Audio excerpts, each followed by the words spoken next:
Let's go back to Florida. We're talking about the Dolphins, who finished 11-6 last year.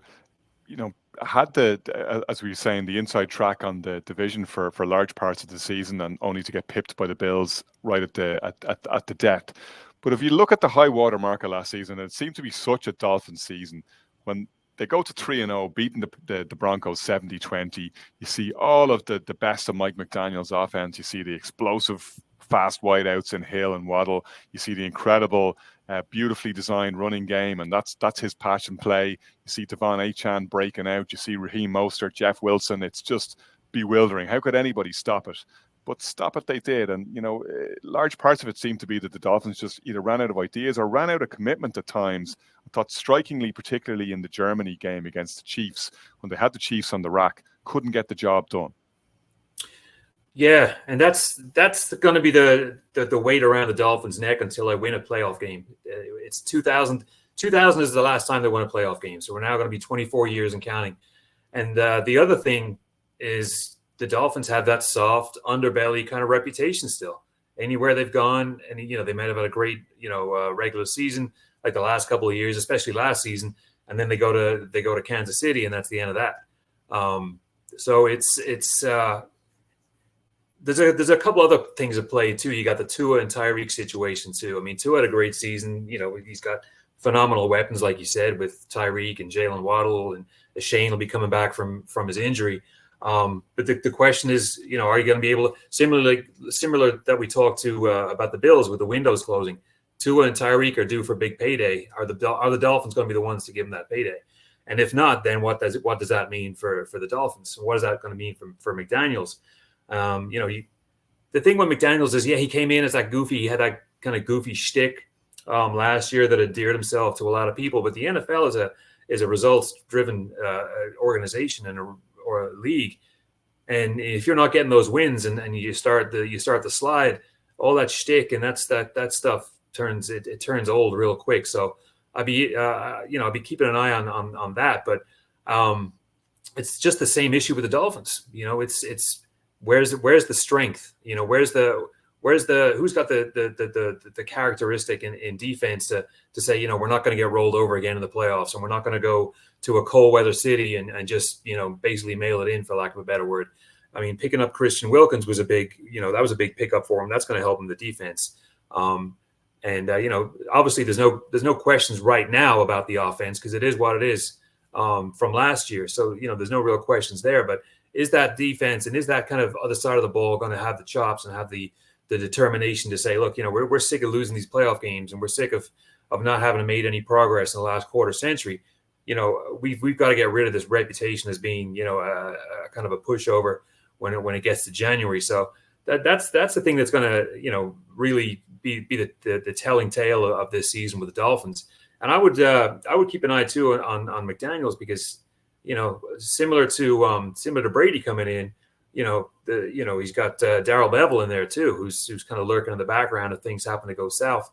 I don't really foresee it going south this year. I think they should do enough, kind of like the Bills. I think they'll do enough to at least get into a wild card position. But similarly with the window closing, I think this is the year the Dolphins have got to do something, because fans down in Miami, they can't just keep showing up every year and it being another let's wait till next year kind of thing, because they'll never have a better opportunity to go deep in the playoffs than they do this year, until they'll hope that the Tua and Tyreek kind of contract talks get put in the back burner a little bit, and that those wins take people's minds off the impending situation there. But this is a really must-win situation for the Dolphins, for everybody there. For Tyreek, he's not getting any younger. For McDaniel, for the Dolphins, for everybody.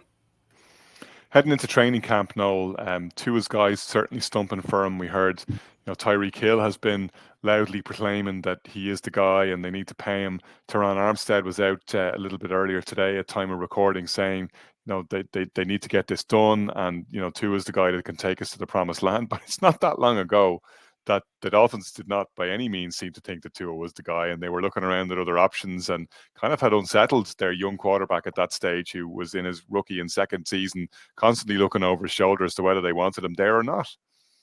Yeah, no, I mean, this Tua situation is a bit of a strange one. I know myself and Shane, done a show there recently about quarterbacks, and we had a discussion about Tua as well. it's going to be fascinating to see what way the Dolphins go, because as you say, they haven't been fully sold on this player, and that's being clear. I don't get overly worried about players coming out saying he's the guy, this and that, because, for example, at the Bears last year, we had all that with Justin Fields until Caleb Williams came in, and then suddenly Caleb Williams is so players will just back their mates. That's fine. That's what they should do. They're a team.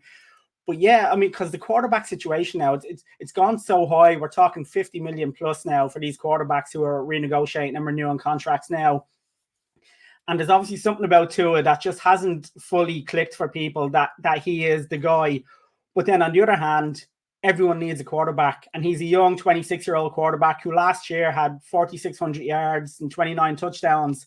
So it's very, very hard when you're the team to discard that, push him away and look for someone else, because who else do you get? Then there's the argument that people say it's, McDaniel's offense is what is like Tua just fits it well. And, he's worth having for that because he has those players around him and the system just works for him and he has the tools that's needed. So it is an awkward situation because, look, something has to give. I mean, I wonder if they even let it drag on till next year and franchise tag him and see where that goes from there, maybe. But at the end of the day, every team needs a quarterback. Tua is young. At the moment, stats-wise, I know stats aren't always a 100% indicator, but they show you the way things are going. He's passing the ball, he's getting touchdowns, and I think he's probably going to end up getting the deal done just because of how important that position is to every single team. And I think in the end, they probably will come to some sort of agreement, but it's not going to be easy because money-wise, you do have to question, do you really want to be given to a 50 million a year average kind of salary? And well, look, maybe that's just the day and the day and age we're in now when it comes to the quarterbacks. Shane, how do you see this season going for the Dolphins? Like, a couple of interesting free agent moves. They've brought Odell Beckham into the picture for starters, picked up Calais Campbell from Atlanta. Jonnu Smith has come in there as well. So they haven't sat in their hands. Chop Robinson, I thought, was a very interesting first-round draft pick, an edge rusher that they needed. And I see they've attracted a couple of edge rushers to the training camp as well, including Yannick Ngakoue, a couple of guys looking to try out there and force their way into the picture. We're not entirely sure, of course, of where Bradley Chubb is going to be. He's still sitting on the sidelines, hasn't fully recovered from an injury that cost him badly last year. To be fair to them, much though we've criticised him, that was a critical injury for them, and certainly didn't help as they were pushing for the playoffs.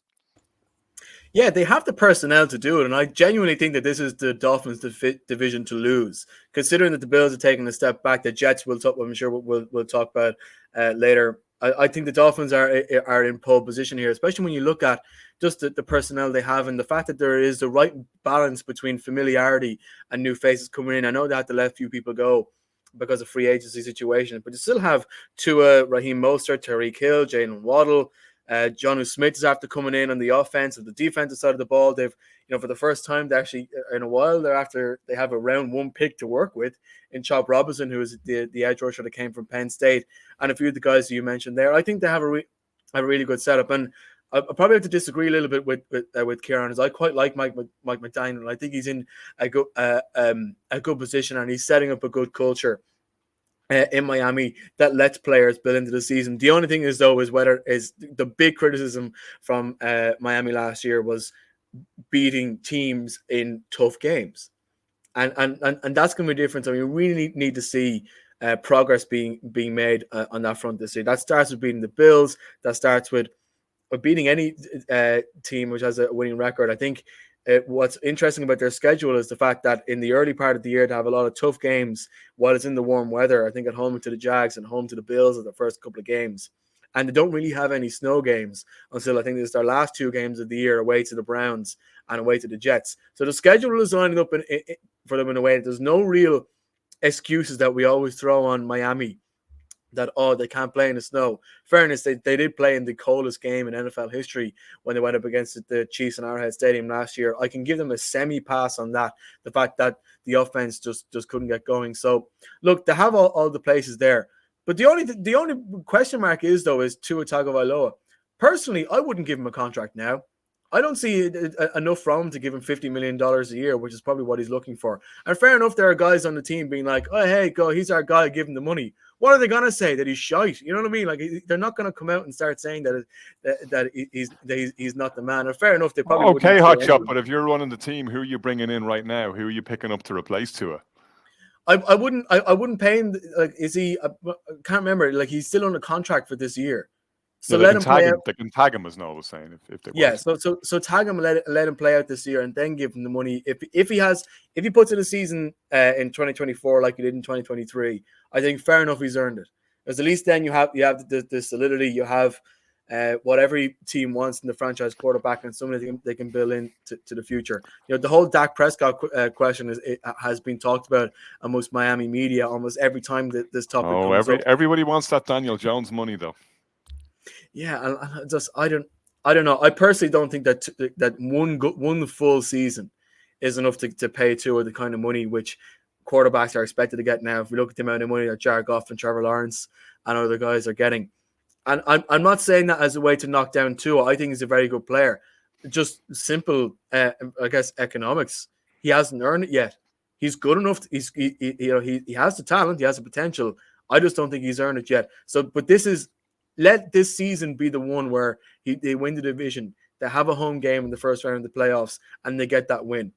They're fully capable of doing it. They have the right head coach, I think. I think the fact that they don't have Big Fangio anymore on the defensive side of the ball is a bonus, because that means that gives them probably better coaching on what was their biggest weakness. Because this year was a bit like last year in that they're a bit offense heavy. They're like, if the offense aren't scoring 20, 30 points, you're not 100% sure if you can rely on the defense to make those key plays. That's going to be a problem again this year. But I'm feeling confident enough that the Dolphins, even if they got 11 and 7 that they got last year, or 11-6. Sorry, my math is being being bad there. Even if they got that record from last year, I think that's enough for them to win the division this season.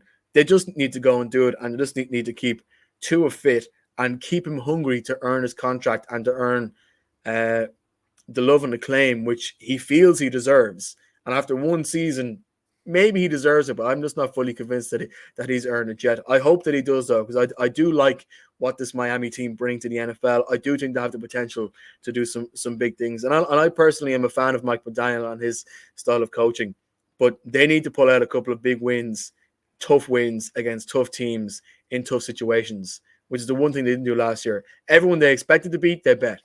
When it came to, I think they only bet one team with a winning record last year, which was against the Cowboys, if I'm not mistaken, near the end of the season.